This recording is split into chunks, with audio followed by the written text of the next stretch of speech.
Ever heard the phrase, "You can't fix stupid, but you can let it dig its own driveway"? Yeah, that was my winter. You'd think in the middle of a Wyoming blizzard people would be smart enough not to pick a fight with the only guy holding the keys to the snowplows. But hey, here we are. Let me tell you how one HOA's little power trip almost buried half a town, and how I ended up letting winter itself deliver the lesson. I didn't plan for any of this, honestly. Most days I keep my head down, make my coffee strong, check the wind, and send my trucks where the snow needs moving. But that year, the snow just kept coming. Wyoming winter's not for the faint of heart. You learn quick you either respect it or you get humbled. And that winter, a certain HOA president decided she was above the rules, above winter itself, apparently. Let me rewind. It's 5:17 in the morning, sky still black snow hissing against my roof, cold enough to make your bones ache. I'm crossing my porch, shovel in hand, when my phone buzzes a voice message from some poor soul over in Pine Hollow Ridge. Their roads aren't plowed. They're not seeing my trucks. HOA says they've got a new service, but nobody's shown up. I stood there for a minute, boots squeaking in the powder, just listening to that wind rattle the windows. My trucks, 6 of them diesel tuned to start in -20, were lined up behind the shed already. My crew inside warming their hands and sipping that battery acid coffee. But Creek Bend Loop, that wasn't my route anymore. See, 3 weeks earlier, the HOA Cynthia decided they didn't need me, or more like she wanted me to give her community special treatment. I'm talking plowing Pine Hollow before school roads, elder care, even the county hospital. I refused. I don't play favorites, not when people's lives are on the line. That ticked her off.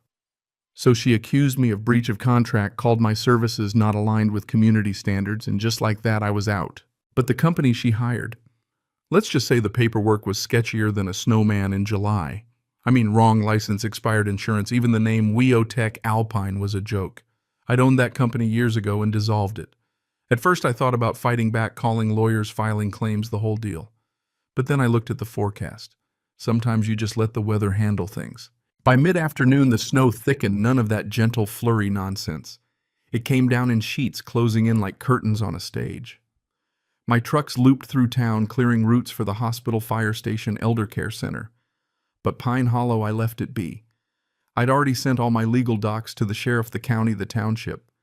See, my contract was clear. If an HOA breaks their deal without good reason during an active term, they lose any emergency coordination from my fleet. Not just a suggestion, the law. Evening rolls around and the texts start pouring in. First residents, then Cynthia herself. Your trucks are blocking our emergency lane. This is criminal interference.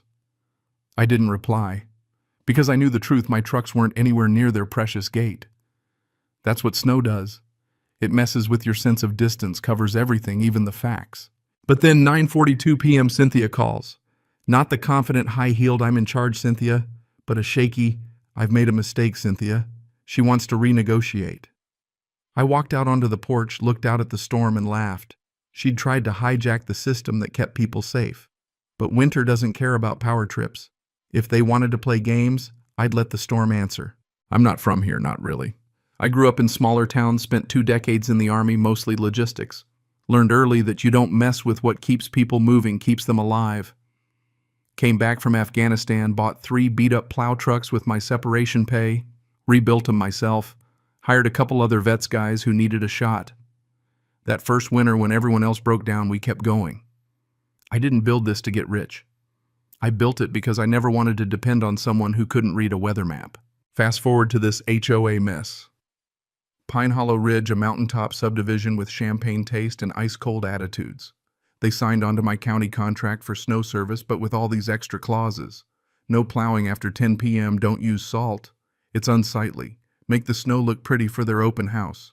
I put up with it for years, mainly because some of the older folks were good people, and their money helped me keep my oldest rig, Maggie, running. Then Cynthia shows up. Fresh manicure clipboard SUV, still smelling like the dealership. She wins HOA president by a few absentee ballots, walks onto my lot, points at my operation, and tells me, "We expect white glove treatment. Snow removal shouldn't look so industrial." I tell her snow doesn't care about gloves. She laughs, struts off, and 2 weeks later I get a letter contract terminated for unpleasant visual impact. Look, I could have kicked up a fuss. But you learn in the Army sometimes you wait, let the pressure build. Meanwhile, I started documenting everything. installed cameras, filed FOIA requests, pulled old municipal complaints. Because if there's one thing I know, it's how to prep for when the storm comes. And sure enough, things started to get weird. Someone slashed my backup salt pile. Tire tracks near my diesel tanks didn't match any of my crew. HOA newsletters announcing a new era of snow care with their shiny new contractor Weotech Alpine, which hadn't existed in years. At that point, I knew they were bluffing. I just needed everyone else to see it. The storm hit hard. HOA's meeting went as expected, Cynthia grandstanding, waving charts, blaming me for everything. But her entire argument was built on a fake contract, one I'd already gotten my hands on. No business registration, no valid signature insurance from another state. And the contractor they hired, he'd been dead for 4 years. But I kept quiet. The next morning, heavy wet snow, the kind that breaks tree limbs and buckles gutters, buried everything. My crew worked county routes, school loops, fire stations. When Maggie headed for Pine Hollow, she stopped at the gate. Brand new motorized, locked tight. They weren't just trying to freeze me out, they were trying to make sure nobody could ever get in, not even in an emergency. And that, my friend, is when it got real.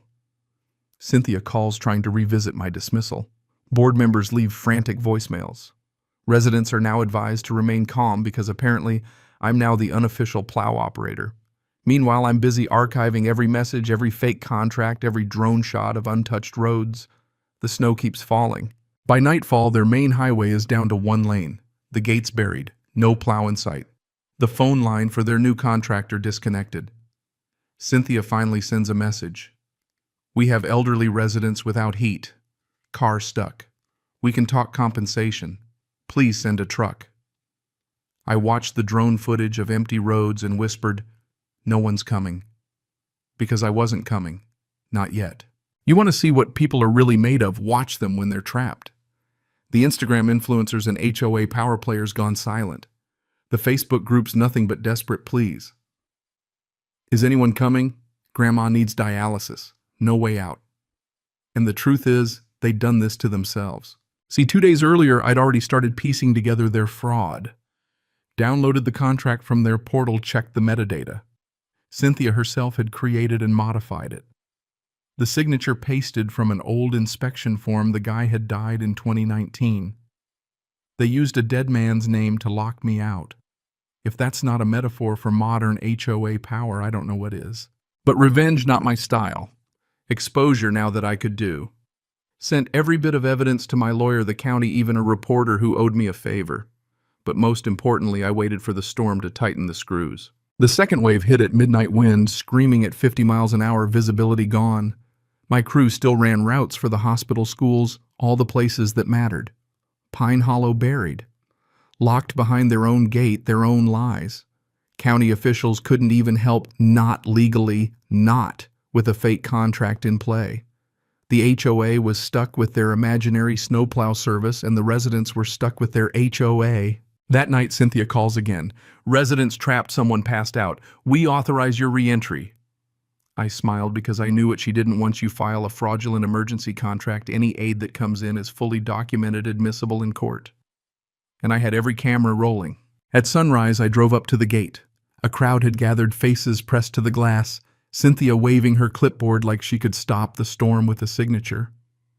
I just sat there, engine rumbling, drone recording the whole mess, then turned around and left. Within hours, my inbox was full legal threats, desperate residents begging for help, even a nurse offering to pay me privately. I had to ignore them for now. If I helped, Cynthia could claim plausible deniability and the fraud would go unpunished. That night, my lawyer looked over the pile of evidence: fraud, impersonation, obstruction of emergency services. If this goes to court, she said, they could lose their charter. That was the plan. Sometimes you have to let the storm break what needs breaking. There's a kind of quiet, deep in the middle of a blizzard, when the snow muffles even the worst mistakes. I stood on my porch, boots sunk deep, watching the lights of Pine Hollow flicker through the whiteout. They were still waiting for help. I wasn't ready to answer, not until justice could follow. Then came the twist. My own crew, Jason, walks into the HOA's emergency meeting as just another neighbor. Phone streaming to a secure drive, he catches Cynthia on camera. Let's backdate the contract. Make it look like we never hired the fake service. That's not just a cover-up, that's a smoking gun. The next day, my attorney and I march into the county clerk's office. We hand over every file, every voicemail, every drone shot. File for an injunction, a full audit, a criminal investigation. The clerk stamps it, nods, and says, "We'll fast-track this." For the first time all winter, I slept deep. Cynthia makes one last stand, sends a wild email blaming external sabotage, climate change, even me. It backfires. The press gets wind, front page HOA under fire for forged contracts and blocked emergency access. Drone footage, board emails, Joe's testimony, all out in the open. Then the third wave hits. Whiteout.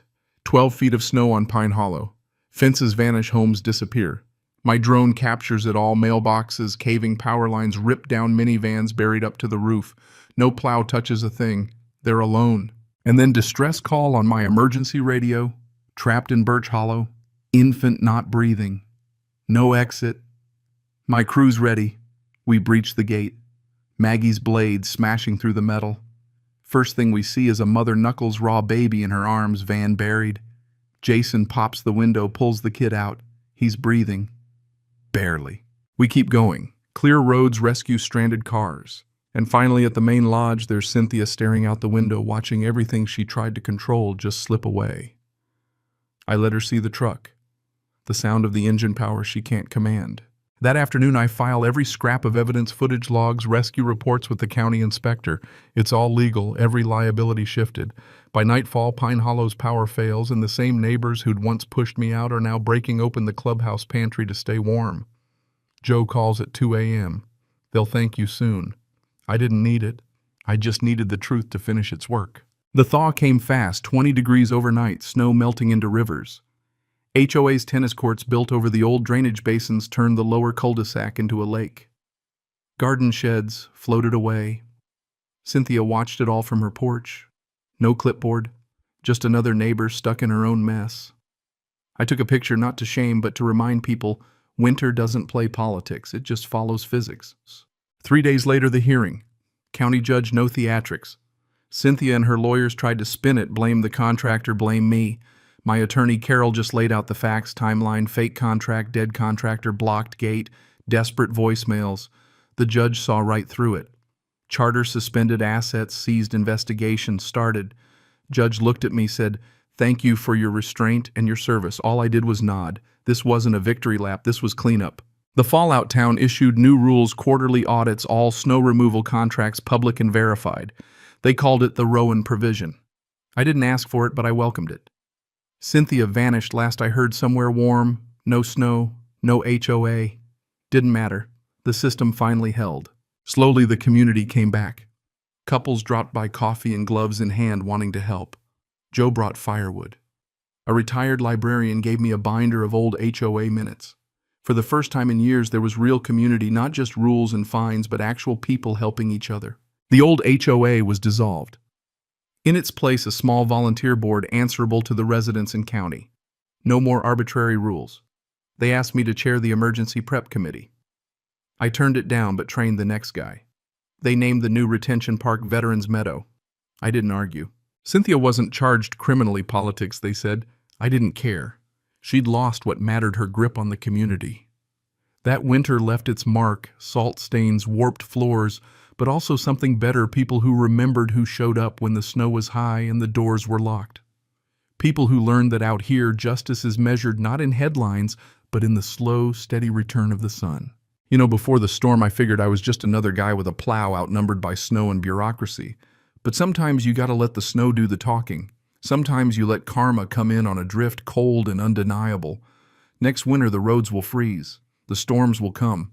But this time we'll be ready, because this time we know who really digs us out. So let me ask you, when push comes to shove, when power gets abused, who do you trust to open the road? The one with the clipboard or the one with the shovel? Tell me, have you ever had to watch justice play out in the snow? Or have you ever had to dig yourself and your neighbors out from under someone else's mistakes? I want to hear your story.